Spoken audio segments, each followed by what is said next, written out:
Hello, my name is Tyler Olsen, and today I'm going to be teaching you guys about punnent squares.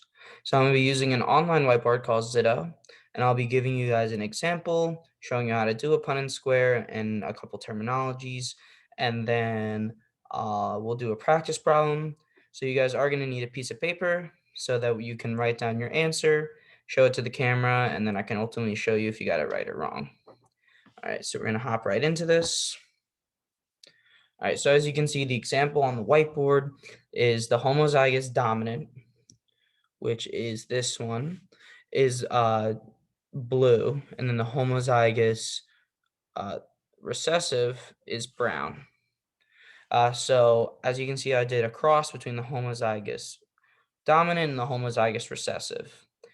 So in this case, one of the parents had blue eyes and one of the parents had brown eyes. And after the cross, it came out that the child would have a 100% chance of having blue eyes. Quick another terminology is this one right here. That is a heterozygous dominant, which means it expresses the dominant trait but carries the recessive allele. All right, so the next part is the problem.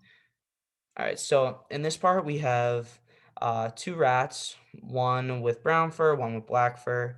As you can see, this is the dominant homozygous, heterozygous dominant, and the homozygous recessive.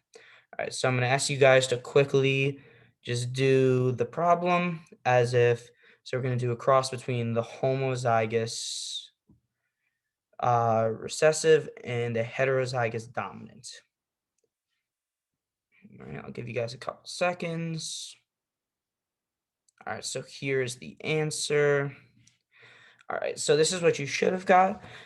As you can see, it came out 50% was heterozygous dominant brown, which is the big F little f, and then 50% came out as homozygous recessive, which is the black. Does anybody have any questions? All right, if not, that's going to be the end of the lecture. Thank you guys for coming out, and I hope you guys have a nice day.